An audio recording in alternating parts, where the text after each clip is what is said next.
menjelaskan apa sih kesetaraan gender itu dan bagaimana kesetaraan gender di lingkungan masyarakat kita. Jadi, untuk kalian semua saksikan penjelasan kami ya. Ngomong-ngomong, menurut kalian kesetaraan gender itu penting nggak sih?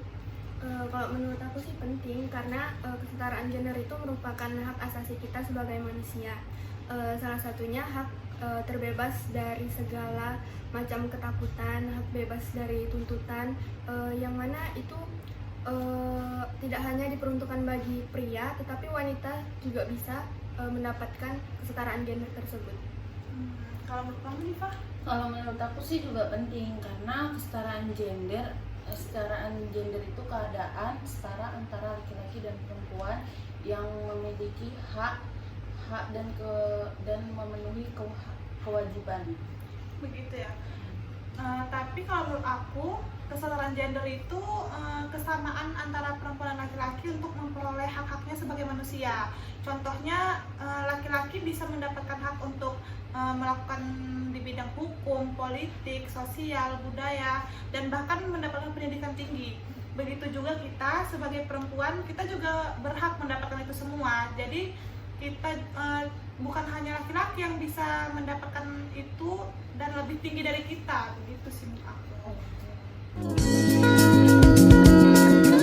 Contohnya itu bahwasannya kita perempuan dan laki-laki itu sama-sama berhak mendapatkan pendidikan setinggi-tingginya, pendidikan formal setinggi-tingginya. Jadi tidak hanya laki-laki yang boleh lebih tinggi dari kita, tapi kita perempuan juga berhak sekolah tinggi begitu. Lalu kita sebagai wanita tidak diperlakukan kasar. Contohnya itu kan di dalam kehidupan sehari-hari itu banyak ya, ada KDRT, ada pembulian terhadap perempuan karena merasa diri kita lebih lemah. Padahal kita itu sama saja dengan laki-laki begitu. Lalu mendapatkan ruang untuk berpolitik, bahwasannya kita ini juga berhak untuk memimpin, tidak hanya laki-laki saja. Tidak ada perundungan pada perempuan, bahwasannya kita ini lebih lemah daripada laki-laki. Lalu memberlakukan hukum yang adil antara perempuan dan laki-laki. Jadi kita sebagai perempuan juga berhak mendapatkan hukum yang setara dengan laki-laki, kebijakan hukum yang setara begitu. Lalu kita sebagai perempuan juga berhak mendapatkan jabatan setinggi-tingginya di dalam dunia pekerjaan, dunia politik, dunia hukum, dan lain sebagainya.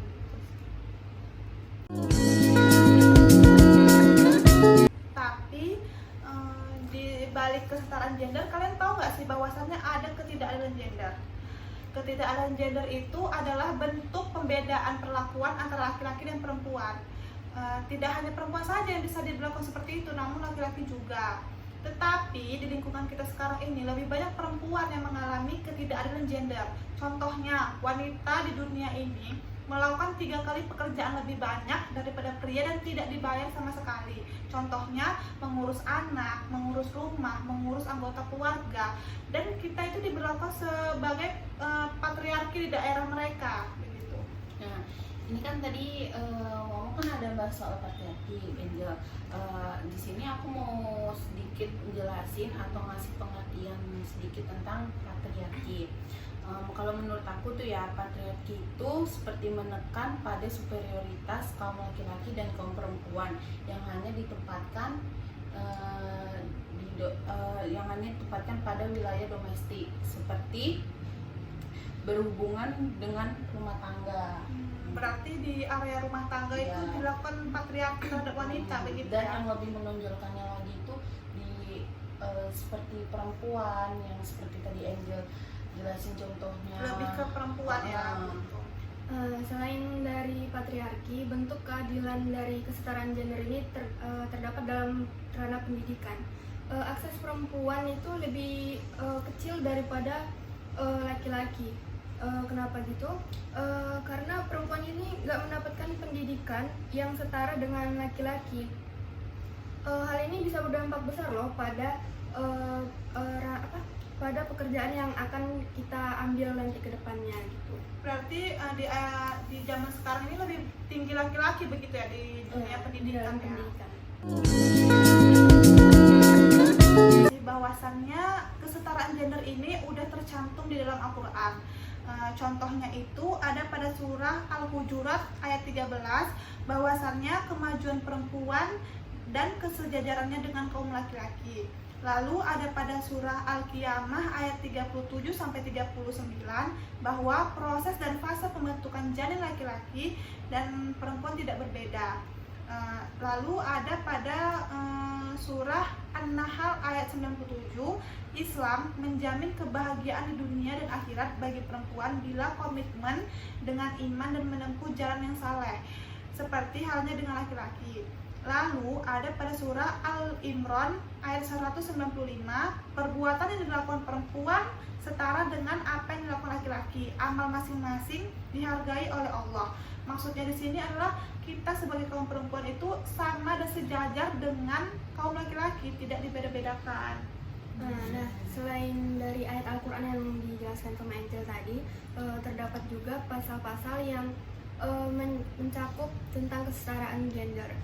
Yang pertama itu pasal 28I ayat 2 yang isinya setiap orang berhak bebas atas perlakuan yang bersifat diskriminatif atas dasar apapun dan berhak mendapatkan perlindungan terhadap perlakuan yang bersikap diskriminatif tersebut.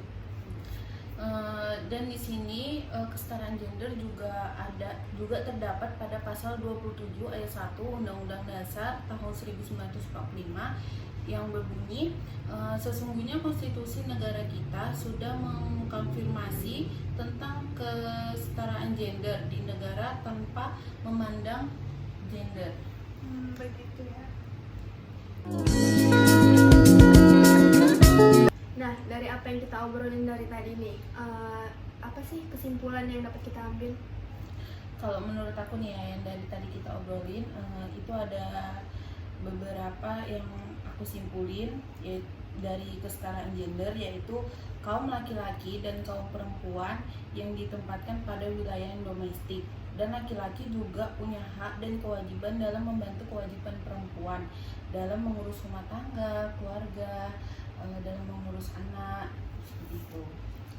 Kalau menurut aku, kesimpulan yang bisa diambil itu bahwasannya cara untuk agar kesetaraan gender ini dapat berlaku adil di lingkungan kita itu yaitu pendidikan. Pendidikan merupakan kunci terwujudnya keadilan gender dalam masyarakat, termasuk yang menganut budaya patriarki. Karena pendidikan merupakan alat untuk mentransfer norma-norma di masyarakat, pengetahuan, kemampuan mereka. Dengan kata lain, lembaga pendidikan merupakan sarana formal untuk sosialisasi sekaligus transfer nilai-nilai dan norma-norma yang berlaku dalam masyarakat, termasuk nilai dan norma gender, agar berlakunya adil gender di dalam masyarakat. Itu sih. Oh, gitu ya. Tapi menurut aku nih, sayangnya sampai saat ini tuh di masyarakat masih ada aja tuh yang beranggapan bahwa perempuan itu lemah dan hanya menjadi sosok pelengkap. Perempuan yang berprestasi dan bisa menyeimbangkan antara keluarga dengan karir, perempuan itu sangat langka ditemukan di zamannya sekarang gitu. Perempuan ini seringkali takut akan berkarir karena tuntutan perannya sebagai ibu rumah tangga nih. Jadi intinya bahwasannya kita perempuan ini tidaklah selemah itu. Bahwasannya kita ini bisa juga bersanding tinggi dengan laki-laki begitu, dan ya kan? bisa menyetarakan. Baik, hanya itu yang dapat kami jelaskan tentang kesetaraan gender. Bila kami ada salah kata atau ucapan, kami mohon maaf. Wabillahi taufiq wa hidayah. Assalamualaikum warahmatullahi wabarakatuh. Bye bye.